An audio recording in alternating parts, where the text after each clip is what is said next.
I have not been up here before. I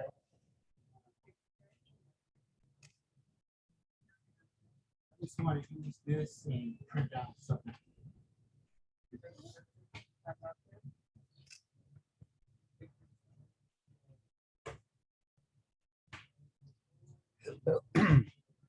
Hello, hello.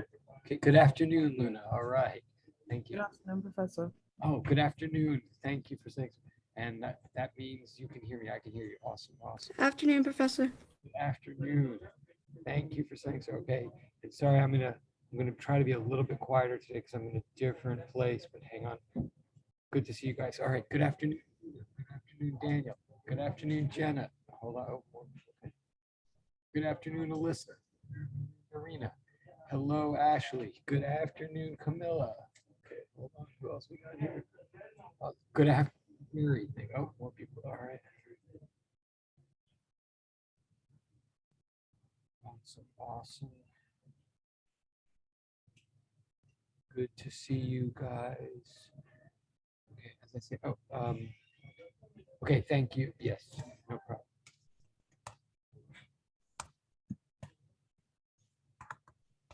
Yes, and I apologize to all you guys. I'm going to try to be a little bit quieter today. We're going to try to. All right, good. We're just going to keep rolling and keep rolling. We're sort of getting caught up with one another. That is, we're still working on problem set 1. We're still on thing on a spring for good or for bad. I mean, I think it's for good. I think we're getting a lot done. Good afternoon. All right, good to see you. Good to see you, Mary. We're ideally going to complete problem set 1 today. But as you've been noticing, I've been using it as an excuse to sort of review and expand on all these math topics. So we're going to keep doing that today. I think you and I are all caught up with all the game turn assignments. There's a lot of you who've turned in homework 2 and 3, which is terrific. And I still haven't gotten 2 and 3 back to you. I know that. Some of you have gotten it back and still get a lot. Still, you can revise and get a lot more points. We'll talk about that, but I'm not going to assign anything new. I hope you guys can hear me. Sorry. I'm not going to assign anything new until I catch up with you and get up to like homework 3 in the class. So you could still chill for a while until I get there. Okay. You can. Okay. Thank you. Good. All right. Thank you, Stephanie. Awesome. All right. And that counts as closing the conversation. All right. So let me just get back to where we were last. It's maybe our first normal week yet. But this is not very normal right now. I know. I still have to find a location to do this class. But all right. We're going to go back to where we were, which is there. All right. So we're still on homework 1. Technically, more people. And just so you know, again, like I want to get into potential energy today, but technically, just so you know where we are, it's in the context of question 5 on homework 1. Like as far as I'm concerned, we have now, even though we're taking our time and doing all these sidebars, as far as I'm concerned, we've done questions 1, 2, 3, and 4 of homework 1. We're now going to get into question 5, which is very similar to question 4. So similar, in fact, in a way that if you're following this, we could use the exact same method we did for question 4 to solve for question 5. Like if we're really careful, and I'm going to say, we could use the exact same method for 4 and get the correct answer to 5. And in a way, that's what we're going to do.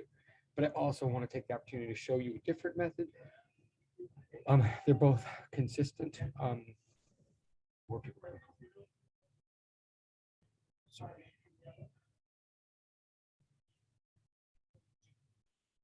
Well, all right. But what it comes down to, so we're going to do question 5 now. Again, there's going to be a bit of a sidebar. The sidebars are going to start getting smaller and smaller. But just to give you a heads up, I think the answer to question 5 is 0.095 meters, I believe. I'm saying that now just to let you know that it's common once people get question 4 right.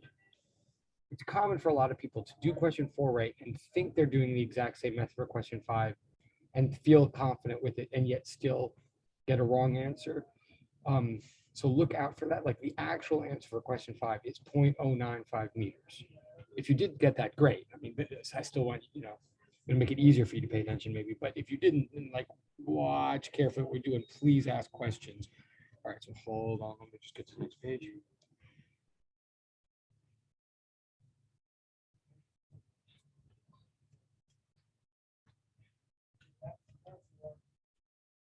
And then how did the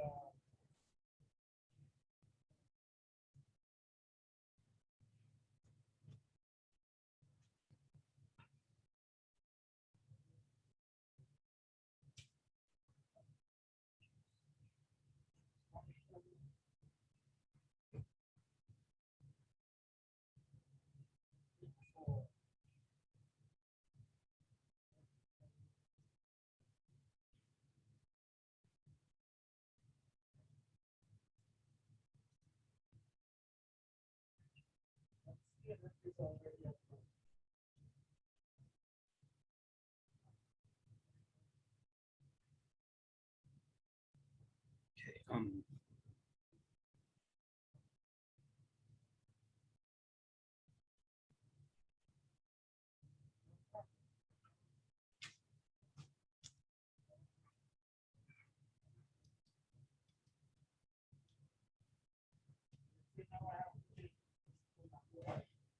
okay. Oh, I'm gonna go to the chat. 1 second. Oh.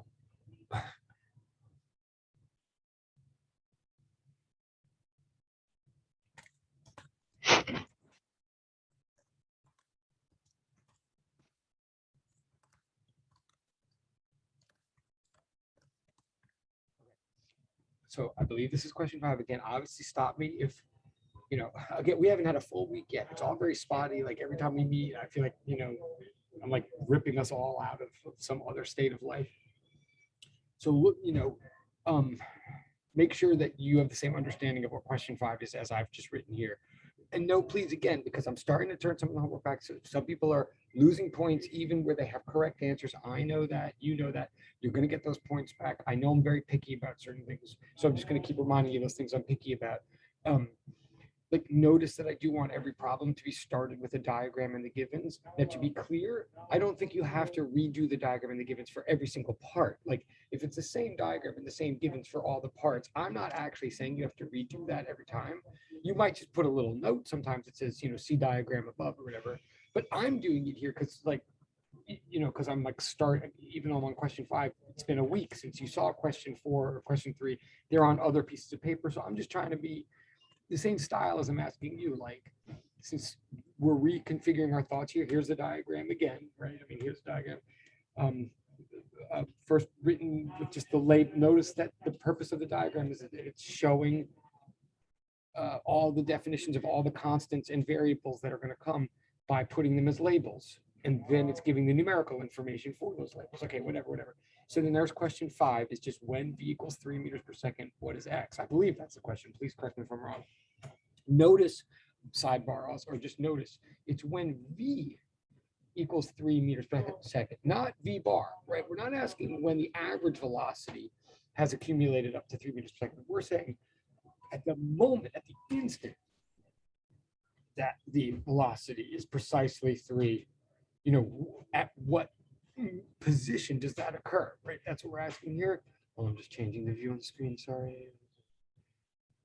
So I want you, so this is question 5, right? And, so I've given the diagram, I should say, as far as like the 5-step method for doing these things. Notice here's the diagram, in fact, pattern, right? That's step 1.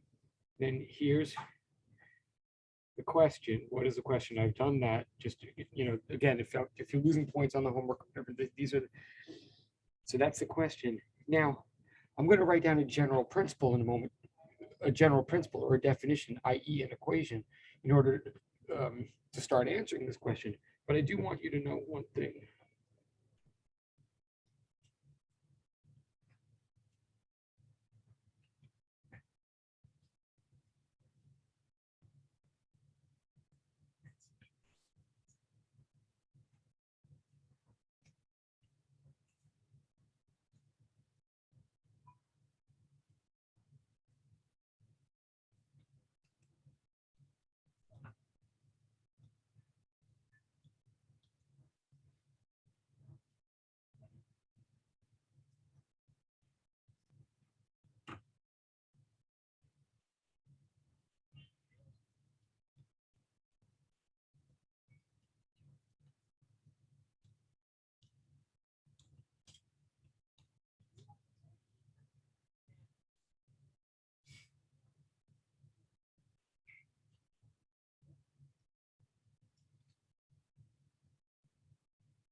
I just want you to note, again, this may be sort of obvious, but it really took me a long time to make this connection. Notice in question 4, we say at a certain spot, what is the instantaneous speed, right? And now in question 5, we're saying for a given instantaneous speed, what is the spot? What is the position? What is the point in space?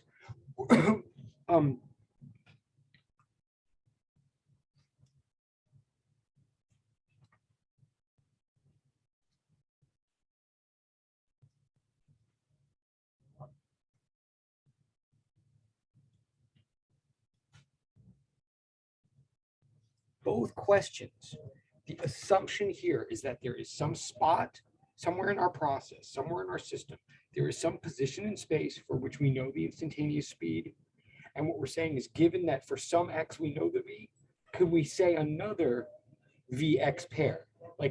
Given that for some x we know the v, can we find the v at some other x? Or in this case, can we find the x at some other v? It's totally an x-v relationship. And by x, I mean position.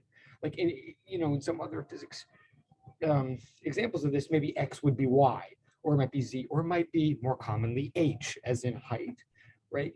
But what we have here is like a one-to-one correspondence between position in space and instantaneous speed. That's a very particular relationship. Like, not all physics questions are about that. Some physics questions are about that. Whenever the physics question is about that relationship, a spot in space to a instantaneous speed, that's what calls for energy conservation. Like, it sounds so, and what I really mean is, as opposed to what's the speed for a given point in time. Okay, if we ask that, that's often a force question or a momentum conservation question. We're specifically asking about a correspondence between speed and point in space, and we're specifically asking in a context where we don't think the acceleration is constant. That's what calls for energy conservation. I can't say this enough because, quite frankly, for the rest of your lives as scientists, I mean, particularly if you went into physics, but like whatever you're going to go into, energy conservation comes up a lot, but it doesn't come up all the time. And the real thing that confuses students, after a while, they realize it's like they know how to do energy conservation when they're told to do it, but no one sort of really ever knows when they're supposed to do it, or certainly I didn't for the longest time. It's just like integrals.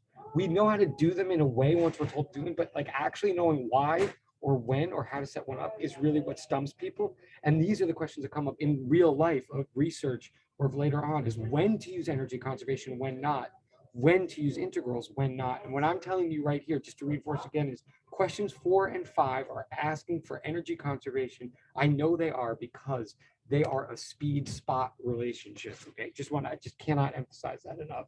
And again, it took me like decades to it's like everything else in physics. It sounds really obvious once you say it, but until you say it, it's not obvious at all. So, all right, so just reminding you. Okay, long story short, we made that connection in question 4. Question 4 is at a given spot X, what's the V? Now in question 5, we're flipping it. We're just saying at a given V, what's the X? So it does make sense. We're going to do the same method as in question 4. We can literally do the same method, and I'm going to say that. And if we do it correctly, we'll get the right answer.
Okay, just to remind you again, just to remind you again, what we did in question 4 was we did the work kinetic energy theorem.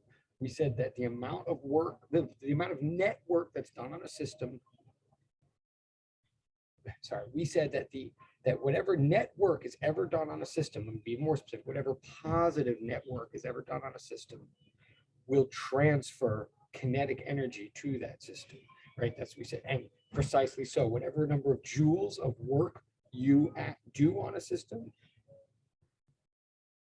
gives precisely that amount of kinetic energy to the system. And remember, work, therefore we're saying work is the transfer of energy. And what is energy? It's the ability to do work, right? Now, mathematically, work is like the path integral of force, and kinetic energy is 1/2 mv squared, but that's what we were saying then, and it worked, and it could work here too.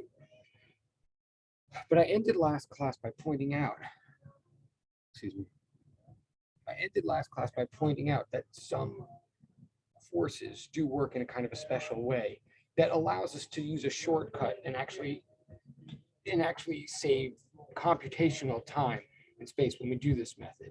What we said last time is that certain forces do work in a special way, a way that we call conservative.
Okay, this is the statement that we left last time. Oh.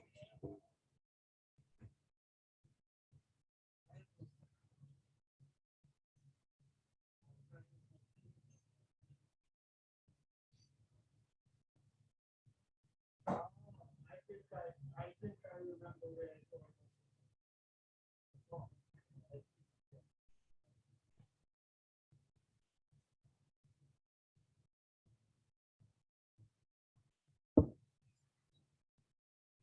Yeah.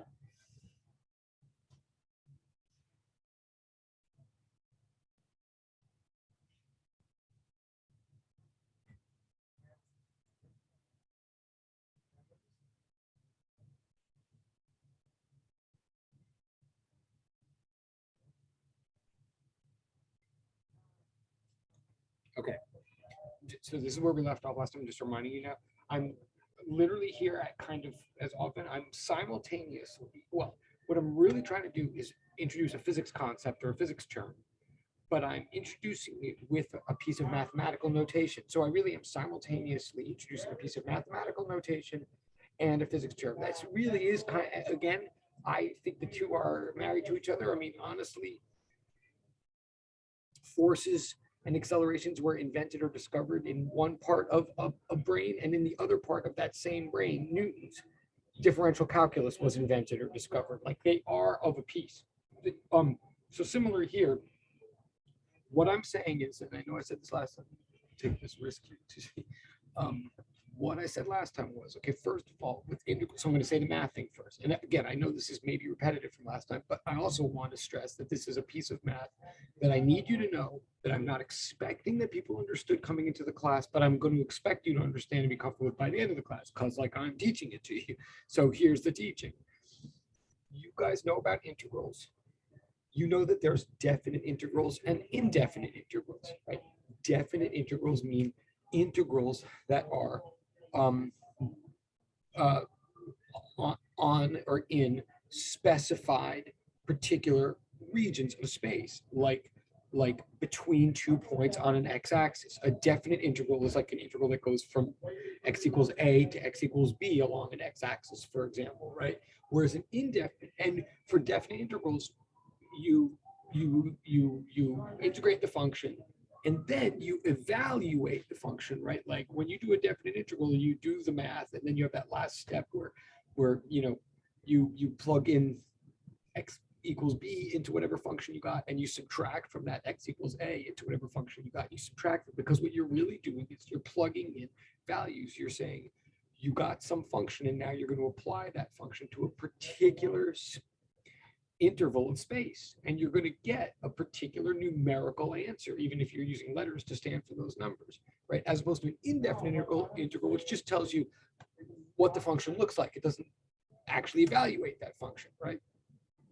Well, a closed integral from now on, an integral with a circle on it, like I'm drawing here at the top, an integral with a circle on it is called a closed integral. Specifically, if we're talking about a one-dimensional integral here, if we're talking about a path integral, as we are, like we're right, oh, sorry, is that, okay, right here, we're talking about an integral performed over the along the x-axis, like performed in space along some displacement, right? So like along a path, like we're integrating force along a path. If I put a circle there, what I'm saying is it is a definite integral. We're absolutely going to go from a particular place in space to a particular place in space, and we're going to get an actual answer. It's a definite integral. But the catch is that instead of going from like x equals a to x equals b or something, we're going to go from x equals a back to x equals a. This is by definition what a closed integral means. Is it's an integral where you go from some boundary, some limit, some endpoint, whatever you're going to call it. You walk somewhere, and then you end up back at that endpoint. You make a round trip. A closed integral is an integral along or around a round trip. Okay, it's not literally round because we're just in one dimension here, but it's round in the sense that you go somewhere and then you come back to where you started. Okay, so this is a math thing, and it's going to come up a lot in this class.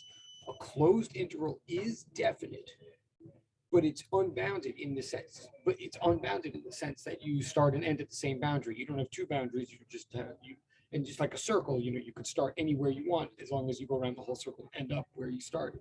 Okay, so that's what a closed integral is. That's a math thing. Now I'm going to say from now on what we mean by a conservative force in physics. A conservative force in physics is any force for which, when we integrate it along a closed path, or put another way, when we try to find out how much work is done by this force along a round trip, if we get zero every time, if we get a net amount of work of zero for any closed path, for any round trip, then we call that force conservative. Okay, so literally a conservative force, F sub c, is a force for which the closed path integral of that force is always zero. So it's a mathematical definition of a physical idea. Okay, it's a really important idea. Again, like all ideas, all good physics ideas, it either sounds super confusing, maybe if you don't know all these words, or maybe once you get what I'm saying, it sounds so straightforward that you might be like, yeah, duh, like, isn't that true for all four? Like, how could that not be the case? Or like, isn't that always true? Like, what's the big whoop? Let's contrast for a second. So I want to compare and contrast like one conservative force with a non-conservative force to show you the difference in what I mean.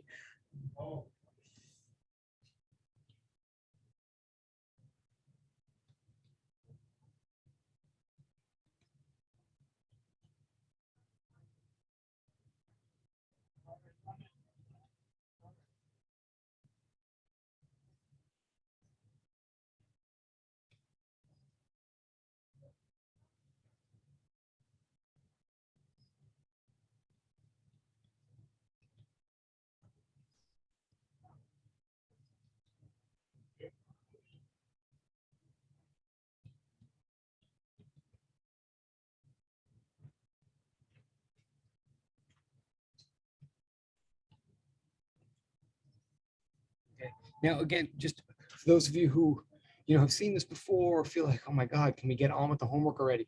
Like, I do want you to know the reason I have to make a big deal of this now is like, this is going to apply to gravity. This larger point I'm going to make. I'm sorry, it's going to apply to the springs of homework 1. It's also going to apply to gravity, which becomes a big deal in this course, but also ultimately for anybody who's dying of anticipation. The other reason I have to make a big point about conservative forces is because ultimately the electrostatic force is a conservative force, and that ends up being the big heart of this course is electricity. Okay, and the only reason circuits work and batteries do what they do to wires, and the reason we can understand how electrostatic fields work throughout regular everyday electrical circuits is because of this whole belief we have that electricity acts like gravity, which acts like a spring, which is to say that they're all conservative. Like ultimately, to understand voltage in a circuit, we really need to understand what it means to be conservative. And by the way, also, if you're just trying to hang on for something interesting, like it's not a coincidence at all that I'm making a big deal here about closed path integrals, and ultimately what an electrical circuit is a closed path. Like, so this is all kind of foreshadowing to circuits if you want some pulp in the fruit to hang on to. But in any case, for this, but on the other hand, you don't need that. If that doesn't do anything for you, you can ignore it. I'm just saying right now, gravity is an example of a conservative force. Friction is an example of a non-conservative force. Let me tell you what I mean.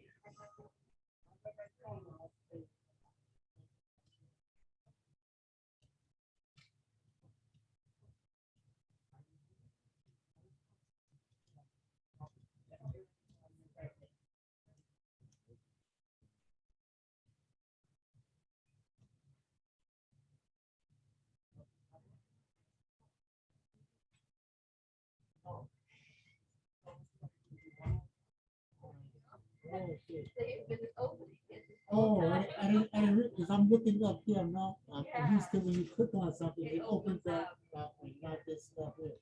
Okay, so now I'll make this up. Now, I have put my debit card in here, so right, I get this. It's gonna directly from this country, so I put it in.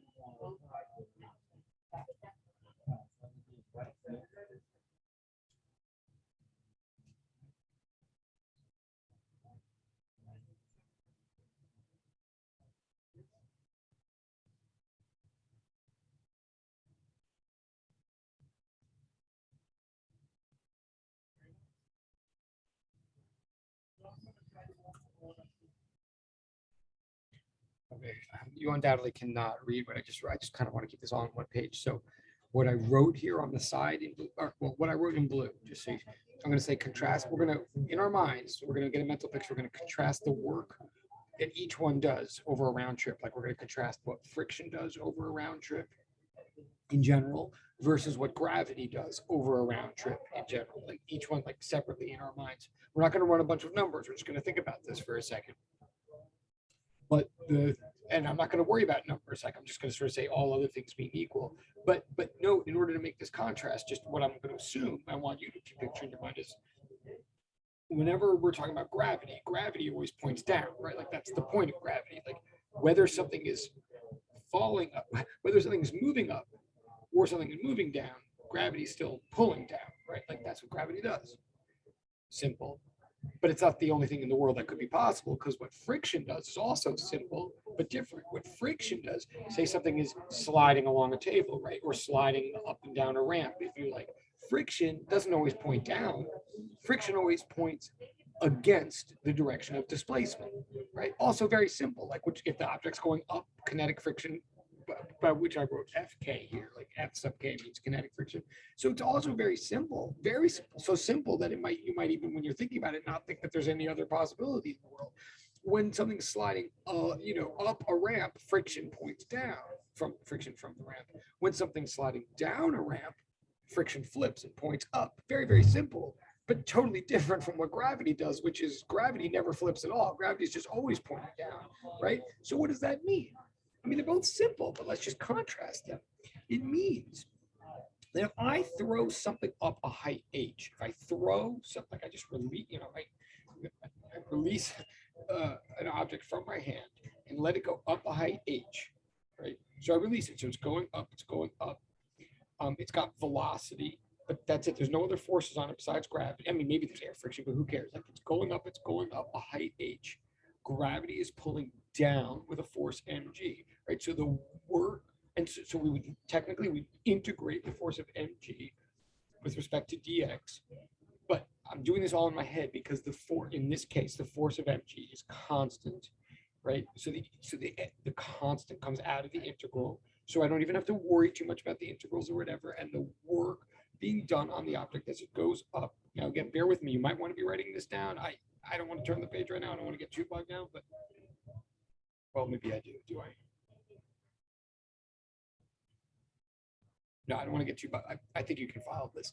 If you throw something up a height h on its way up, gravity is pulling down while it's moving up. So its displacement is one direction, its force is a different direction. So it's like a negative times a positive, or a positive times a negative, whichever you want to say. But on its way up, the work being done by gravity on the way while the object travels up is negative mgh, right? Negative, because the signs don't agree.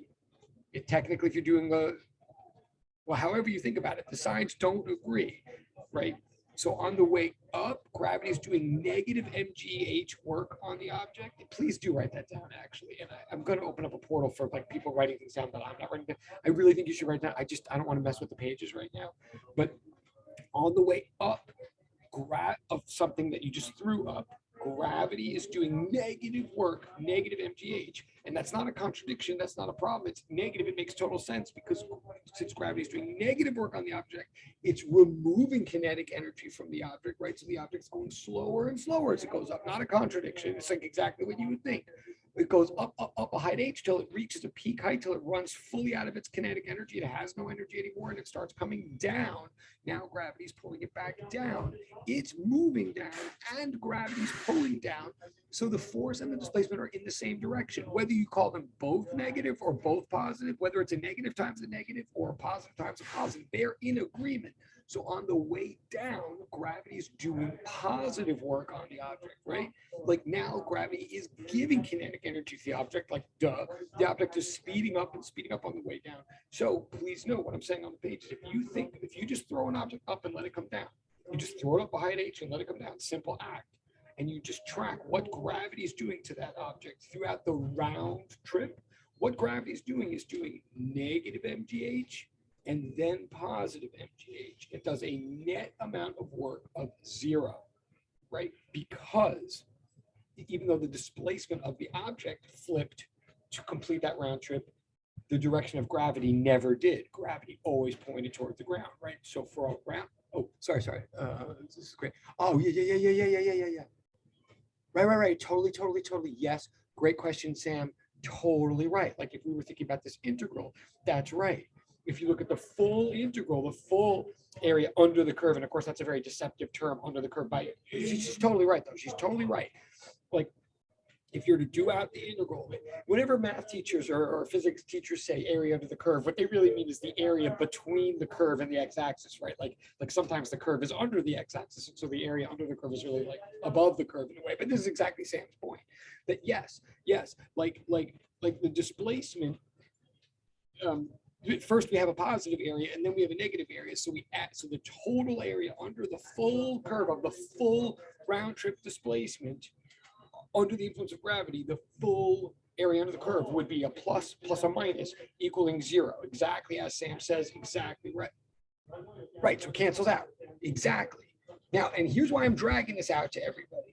Again, and this always happens in physics. It certainly always happens to me. If we're saying this slowly enough, if you're getting what I'm saying enough, and I think Sam does, and I think other people do, then it sounds so clear. It can sound so clear that you can almost be like, oh yeah, well, duh, so it cancels out. So what's the big deal? Like obviously it cancels out. Okay, fine. Of course the force cancels out. But contrast that now to friction. Okay, friction is just as simple. So simple that if we just thought about friction, we would think that it was the only game in town. But it's simple in a completely opposite way. There's no cancellation with friction, is what I'm about to say. If I shove, now friction tends, I can picture a ramp now if that's easier, or I don't have to be vertical at all now if I'm picturing friction. If I like slide a block across a table, right? And I can, again, or I can like shove a block up a ramp if that's easier. So the block is going up the ramp, up the ramp. Now, this time I'm examining friction. Like gravity still might be doing something, but that's not what I'm looking at now. If I look at friction, the block is moving up the ramp, let's say a displacement Z, call it Z, the displacement. Like, I don't want, I mean, just call it Z. The force of friction is whatever it is, F sub K. Maybe that's mu K times the normal, if you're familiar with that, but I don't care. It's some number, it's some constant number of friction. Constant, just like gravity was constant in the other example. But on the object's way up, as the object is displacing up, friction is pointing down because friction always points against the displacement of an object, or at least kinetic friction always does. So the object goes a displacement Z, and there's a kinetic friction force on it, call it F. So the total work done on the object by friction on its way up the ramp is negative F times Z. Negative because, again, we have a negative times a positive, or a positive times a negative, however you want to define things, but definitely the force of friction and the displacement are in opposite directions. So on the way up, friction does negative work on the object, and that's not surprising because that's why the object slows down and eventually comes to a stop. Like that's what friction does. But now when the object starts coming back down, okay, maybe because of gravity, or maybe because your hand shoves it down, like I don't care but we're assuming a round trip, so the object starts coming down. I'm not looking at the other forces that are causing that. I'm still just looking at friction, like what's the total amount of work done by friction on this object as it comes down. Now it's displacing down, but the force of friction has flipped necessarily, so the friction is now up. So again, we have, whereas before we might have had a negative times a positive, we now have a positive times a negative, or vice versa. Like I don't care how you want to define your axes, but there's no escaping the fact that when we're talking about friction now on the way out for this round trip, friction is doing negative work. And then on the way back, friction is still doing negative work. Like duh, friction always slows an object down. It's never speeding it up. It's always removing kinetic energy from it. So in the case of friction, I'm saying, if we look at the exact same type of example, just a simple round trip, friction will do a total amount of work of negative 2 times F times Z, if you like whatever the amount was on the way up, it'll do double that, fully negative for the full round trip. There's no canceling out with friction. I cannot emphasize this enough. Again, I'm trying to drag this out because I'm trying to make a big point that has like huge implications ultimately. But if you look at friction over a round trip, it's totally straightforward and not complicated that friction does not give back whatever it took, or it doesn't take whatever it gave back. It just keeps taking. I might add, if you think that's just like a very negative point, we could say the same thing about pulling an object with a string or pushing an object with the normal force. The exact same logic would apply, except there it would always be positive work, right? If you shove something up a ramp, you're always doing positive work, giving the object speed. Then you shove the thing back down the ramp, you're still doing positive work. There's no cancellation with contact forces. So I'm ultimately trying to say that the point that Sam made about gravity, the cancellation, the two areas under the curve, one being negative, one, totally correct point. The larger point is to all of us, as long as we understand that canceling out thing that Sam said is true of gravity, but it is not true of all forces. It's not true of friction. Whenever it's true, we call that conservative. Any force that cancels that whatever it's doing on the way out cancels out what it's doing back on the way in. And I mean specifically the work being done by that force. If the net work done by a force around a round trip is 0, then that means that the force is giving back whatever it took, or it's taking whatever it gave back. So we say that the force is conservative. It is conserving. It is not ultimately. So ultimately, hopefully you understand this. And hopefully it totally just has to do with negative signs and positive signs. It's like almost a dumb point, except that it has so many implications. What we're ultimately saying is,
So this is like another one of these sort of circles that actually gets us somewhere. We're now saying, okay, if what work is a path integral of force, but what work does is it transfers energy, right? Like that's our work kinetic energy. And the reason we, just like forces, what forces are, they are interactions.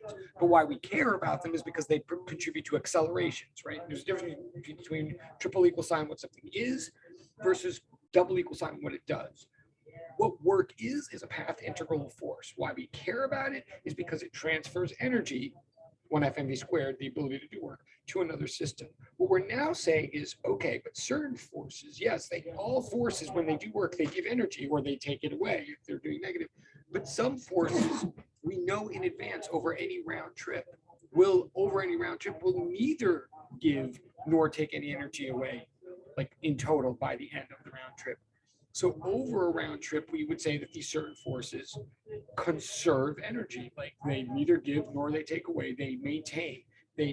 You can rely on gravity. If you put something through a round trip under gravity, you can bet that that thing that just underwent a round trip will end up with the exact same amount of energy that it started with, because gravity is conservative. I think this is why we call it conservative. Okay, this ends up giving us a huge problem solving advantage, just like allows us to skip a lot of steps, or like this allows us to know things and make predictions a lot faster. Um,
I'm dragging this out, dragging it out. So what I'm saying now is this. So the word conservative, a force that is conservative, ultimately just means it yields a closed path integral of 0. Right? It's a super mathematical idea. But the reason it's called conservative is because ultimately that means any force that does that seems to conserve energy, seems to not give it nor take it away, at least over a round trip. Now, the 3 examples that have come up in life that have this property, like basically because of the way the negative signs work out, is the gravitational force, like we just discussed, the elastic force, i.e. the spring force, and ultimately the electrostatic force that we're going to get to in this class. Now, I didn't prove it for each one of these. I sort of argued or proved it for the first. I could do a similar proof for the other 2, but you could sort of, because the same thing, well, you could do the proof in your own mind. Just do the integral one way, do the integral the other way, and see if the areas under the curve cancel out, like Sam said. But one way to sort of see it quickly in your mind without dragging out a whole proof, one thing that these one thing that these 3 forces have in common, that again, friction is not on this list. The normal force is not on this list. Tension is not on this list. What these conservative forces all seem to have in common, like intuitively or in our mental pictures, they all seem to be associated with some sort of equilibrium state, right? Like why they're conservative in English terms is like gravity is always pulling you down toward the ground. It doesn't care how you're moving the way friction cares how you're moving. Gravity doesn't care how you're moving. It just always wants to get you to the ground. Similarly, the spring force always wants to get you to the x equals 0, the center spot of the spring. It doesn't care what you're doing. It doesn't care whether you happen to be moving out or you have to be moving in. It's going to pull you in toward the center. And electricity ultimately works the same way. Protons want to pull electrons toward them. They don't care which way the electrons are moving. They just care where the electrons are. Okay. So an intuitive way of recognizing a conservative force is just if you think there's some sort of equilibrium state associated with that force, like a preferred location or a preferred orientation, that's a pretty strong signal that it probably is a conservative force. Now, let's check the time. This goes to 1:30. And I know somebody, at least one person had to leave early. I totally understand that. Thank you for telling me, no problem.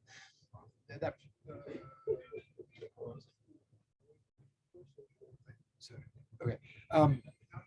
Now, I'm making a big deal is why do I care? What's this going to do for us in problem 5? Well,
the upshot of this whole thing, this big romp and frolic is, okay, as long as you're in a situation where the only forces doing work are conservative, like if there's only spring forces or there's only gravity or there's only electricity or there's some combination of just those doing work on a system, then we know in advance what will happen to that system over a round trip. And that the answer is nothing will happen to the energy of a system over a round trip, which then means we can do this weird trick.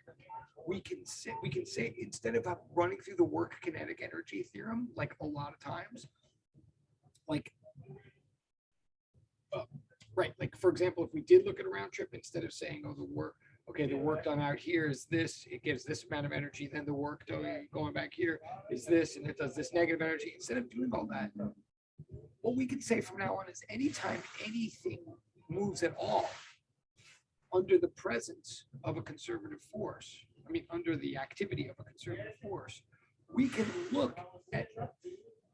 from here on in look at any trip at all, any leg, as the outward bound leg of what will ultimately be a round trip. And we can predict in advance what's going to happen on that outward bound leg, simply by knowing that the inward bound leg is going to be a mirror image. What I'm trying to say is this, and it's a thing you've been hearing since you were in 7th grade, but I maybe didn't know why. I'm saying if I throw an object up in the air, I know that on the way up, gravity is going to do negative work on it, negative mgh, right? I know that gravity's going to be doing negative work, negative mgh, and then the object's going to get to the top of its trajectory. Now, I hold the object here at the top of its trajectory. Like I hold an object above the ground, I'm holding it here. Let me start again, I'm sorry. I lift an object above the ground to some height h. Let me write this down, I'm sorry.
If I lift an object, if I have a mass m, and I'm lifting it up to a height h, like under the, near the surface of the earth, under the influence of gravity.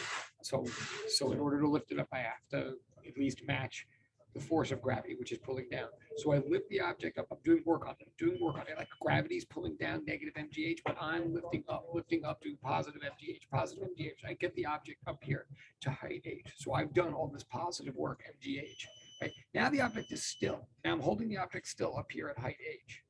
So I'm holding it still. It seemingly has no energy, right? But I did all this work on it, mgh. I did all this work. I gave it all this energy. Now the object's holding still. So the energy doesn't seem to be there anymore. It doesn't have any 1f_mv squared. It's just sitting still.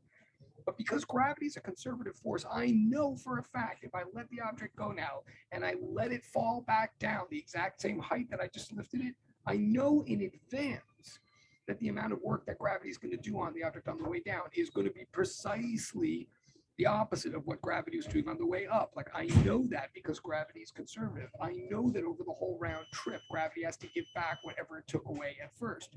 So if I'm holding the object up here, I know that if I let it go, gravity is going to do work on an mgh, and by the time it gets to the bottom, to the ground, it's going to have a huge amount of kinetic energy, an amount 1f_mv squared that equals that mgh, right? So there's this intermediary point where the block is just sitting there up the ground. It doesn't seem to have any energy. I did all this work on it, gave it all this energy, but now it's stopped. It's about to fall. Gravity is about to do all this work on it, give it all this energy, but it hasn't happened yet. So it's sitting there, seeming to having no energy at all. Yet in my mind, I know how much energy was just given to it, and I know that the exact same amount is going to be given back to it.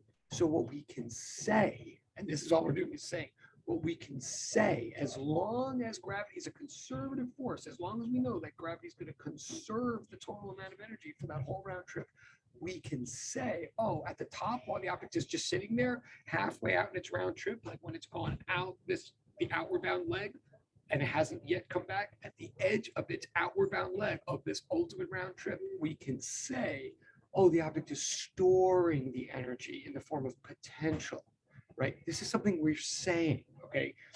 What I'm obviously what I'm trying to teach here, and this will be it for today, but I'm trying to rebuild up. You've heard about it for years and years and years in your life, potential energy, potential energy. I'm trying to say exactly what potential energy is, when it's applicable, what it's doing for us, and where it's coming from.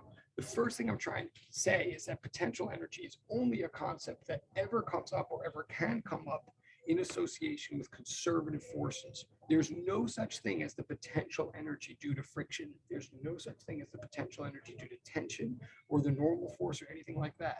Potential energy is, if you want to call it stored energy, it is energy that is stored in the context of conservative forces. It's energy that is stored when in a context where we believe energy is being conserved. That's okay, first thing. Second of all, when we say that energy is stored as potential, like at the top, if you have memorized or learned or gotten used to the idea that some object of mass m at a height h has potential energy mgh, what I'm telling you is that's true. Like, I don't disagree with that. The gravitational potential energy of the object mgh. But why or where? Like, where is it stored? Where is this energy in the mass? Is it in the earth? Is it in the height between the air? I'll tell you where it is. It's in our minds. To say that the energy is stored is really just to say we are remembering how much energy was given to the object on the way up, and we are predicting how much energy the object's going to get on the way down because we're so confident that the way back down has to exactly cancel out, like Sam said, the situation that went on the way up. The energy is stored in our mind. It is just, and I'm not saying it's not real, but I'm saying it's a problem-solving technique. We could actually analyze the whole world with just the word kinetic energy theorem and never need this concept of potential energy. But it's such a time saver. It's such a step saver in problem solving. And it opens up a way of thinking that we all like it. But so what I'm saying is this.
Okay, I want you to look closely at this. Like, this is not with the return to math. And finally, I'm going to apply this to question 5, and then we're going to be done for today. But I'm ultimately saying kinetic.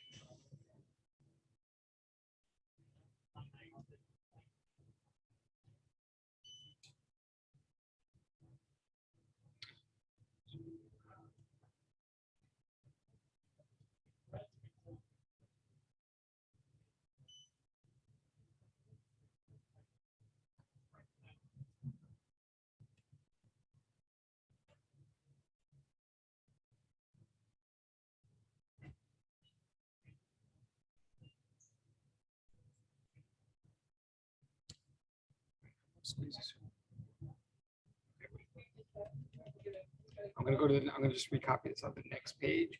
You can tell me to go back and say, but this is important if I want to put this on the next page with 2 other things, and then we're going to answer question 5 and be done. But just tell me if you want me to move back. But I'm saying this.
Okay.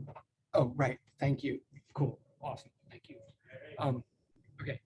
This is the summary. This page right here, kind of important. This is the summary of everything I just said, like in the last 2 days. I'm not asking to, I mean, it's the 4 equations that summarize the evolution of the concepts that we're saying. I don't know whether you want to memorize them, but you want to understand these 4 equations in connection with one another. On the very last page, what I'm going to finally do is sort of quickly apply this to question 5 and get the answer. I think the answer is 0.095 meters. But what I want to say, what I'm trying to say here is, well, actually, there's probably one more equation I'll give you. But what I'm saying here is, remember, what work is the path integral of force. What work does is it changes or transfers kinetic energy. So when you exert a force through a displacement onto a system, you give the system kinetic energy, 1 F mv squared. If it turns out that the total amount of energy that you give the system for some round trip is 0, right, around a round trip, so hence that closed path, then we call that force conservative. And what I'm saying here now is, whatever work a conservative force, sorry, one correction. Sorry.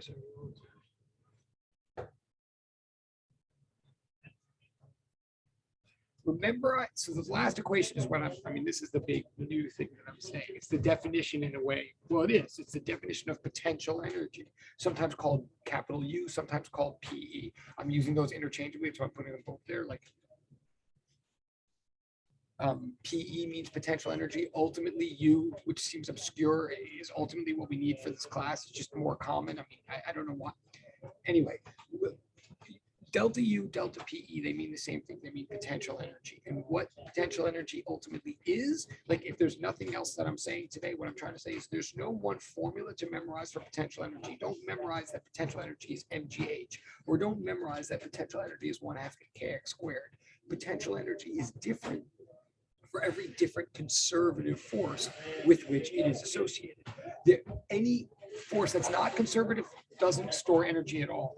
Any force that is conservative, we say stores energy, and the exact amount of energy that is stored by a conservative force is whatever amount of work that force would do to bring a system from some spot back to equilibrium, like x equals 0. Remember I said, note how all conservative forces seem to be associated with some sort of equilibrium place, the resting place, the ground place, or whatever.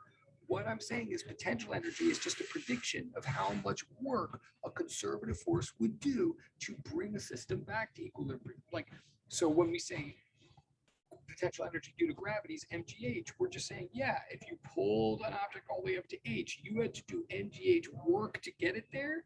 And if you're holding it there now, you know that gravity is going to do mgh, force times distance, work on it to bring it back from h to 0. But it's a prediction of how much energy is going to be returned to the object if it's brought back to 0, right? So potential energy is the amount of work done for one leg of the round trip over which conservative force acts, right? Potential energy. In other words, if you want to memorize her, like what is potential energy?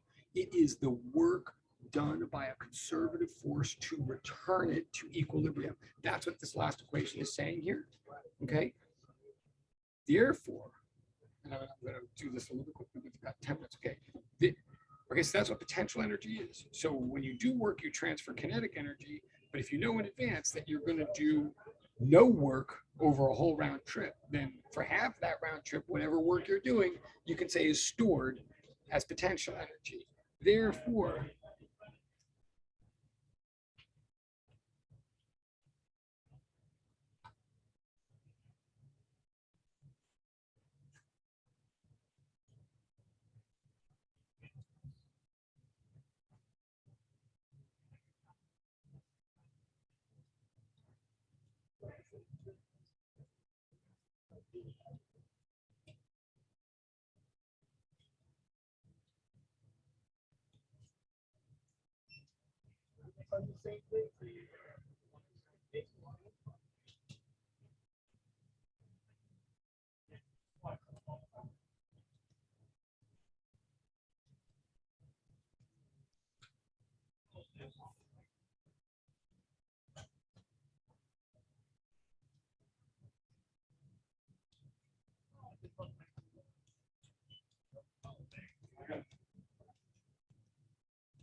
is just, I know I'm watching the clock. I know we have 9 minutes. This is just the last equation I'm going to give. I'm going to apply it to the question 5. And again, this is all like a trick. I mean, technically you can do question 5 without knowing about any of this, but from here on in, it helps us a lot. So I'm saying, and what I put in parentheses is actually pretty important. I shouldn't have put it in parentheses. I'm saying in English, what potential energy is in English is the amount of work which a conservative force will do or would do in order to restore a system to equilibrium. Notice that's why I integrated from like some random x naught to 0, like where x equals 0 is the equilibrium spot. So potential energy is the work that would be done for half of the round trip, the part that would cancel out with the other half, right? That's the definition of potential energy. Given that, we can say that for any system on which only conservative forces are doing work, for any system that is going to conserve energy, the whole point is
Professor, when you're done with this slide, could you just go back to the previous one? totally, sorry, yes, absolutely.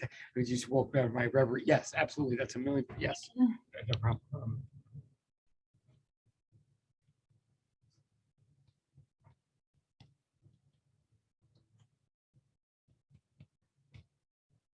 Okay, so yeah, I'm gonna go back to the other slide. Sorry. Okay, and I know I'm just watching it. Okay. Okay.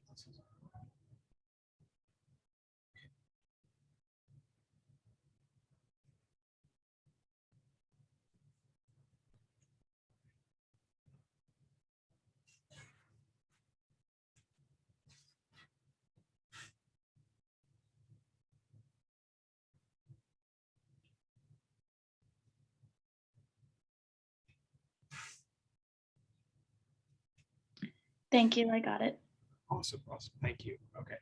So this is, and we're just about done, everybody. I know, okay, we got 6 minutes. So my one goal here is to apply all of this to question 5. Once now I've said all the concepts, like you'll see the application is fairly straightforward. It's what many of you may have just done in one line without thinking about all this. What I'm saying now is from now on, if there's a situation where the only forces doing work are conservative, then we can say energy is conserved. Like, then you hear that all the time, energy is conserved, conservation of energy. What it really means in physics is, and notice it, it's something that is conserved from place to place. It means if you pick any 2 places, x equals a and x equals b, any 2 places in the system, the total amount of kinetic plus potential over here must equal the total amount of kinetic plus potential over there. Because potential energy is just a prediction of whatever kinetic energy is going to come back, right? So as potential, as you know, if you have a lot of potential energy and no kinetic, then as you start moving, the whole point is, as you know from 7th grade, we picture the energy as coming sort of out of the bank and into reality. And then as you're slowing down, it's going out of reality back into the bank. The sum of whatever you're storing plus whatever you're using has to always be a constant. That's what, right? So to apply it here mathematically to this question, like potential energy here, really quickly, for a spring, like, so you might know, I think you already memorized like potential energy due to gravity is mgh. Like you might know that from another business course and you'd be right. But where did it come from? It came from the work done by gravity, the integral of mg with respect to x. Same thing for a spring. What's the potential energy due to a spring? The potential energy due to a spring by definition must be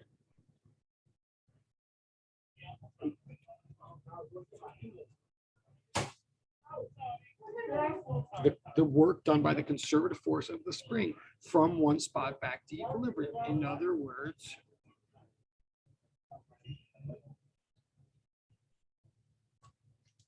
right, and I can switch the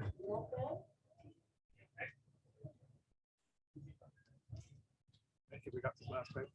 And the integral of kx dx, I'm going fast now because class is just about over, but you remember from calculus, the integral of kx dx, k is a constant, it comes out, is kx squared over 2, right? I'm saying this fast, I should have done this more slowly. This is from the fundamental theorem. Oh no, we did do this last time, right? From fundamental. So the integral would be, right? So you can memorize this if you want, but know what you're memorizing. This, what we're saying there is the potential energy due to a spring is 1/2 kx squared. Therefore, quite finally, then, therefore, just I see that something's beeping. I don't know if it's me or not. We have 3 minutes, so I'm going to just do this. So here we have.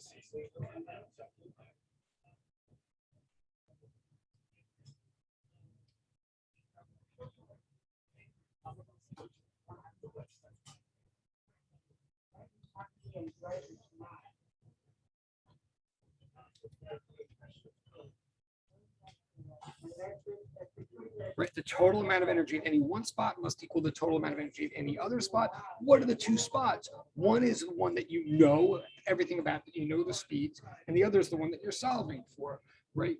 Let's see. X equals A is the equilibrium spot. We know everything about that. We know the position, we know the speed, and X equals B, the one we're solving for, is the one we're solving for.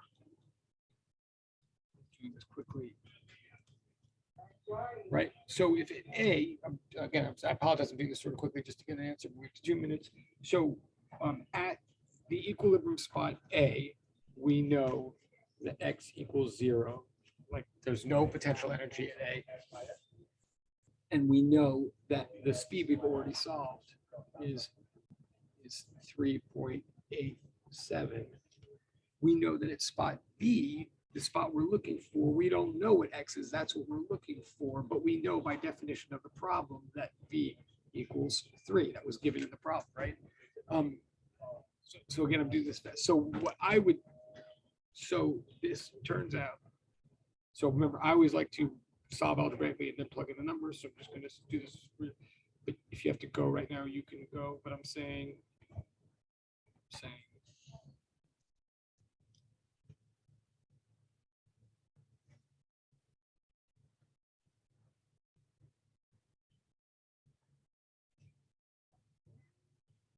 What I'm really trying to emphasize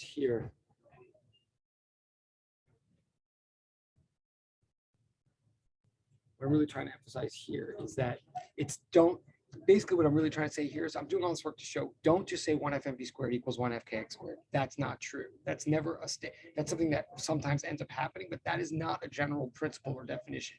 The general principle is total amount of energy here equals total amount there. And then some things can cancel out to 0, but not all things, right? We're solving for X. So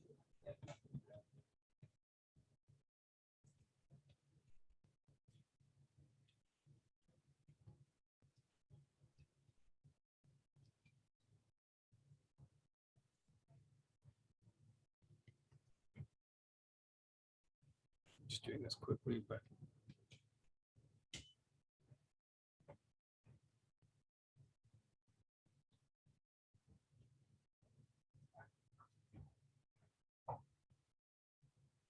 and if you do this carefully, if you don't cross out all the terms, you just cross out one, you will get this answer. I know I did that a little bit. Okay, sorry for that. But anyway, that's meant to be, that was all a big discussion of what potential energy is and how it relates to conservative forces. And I think that's the answer to the question. I think that's class. I'm going to hang out for 1 second if anybody has any questions, but no new homework until I catch up to myself, other than the games. You guys are doing great. Okay, goodbye, goodbye, goodbye. I'm just going to hang out in case there's any questions. Take care, Professor. Thank you very much. Thank you, Professor. Have a good day. You too. Awesome. Thank you, guys.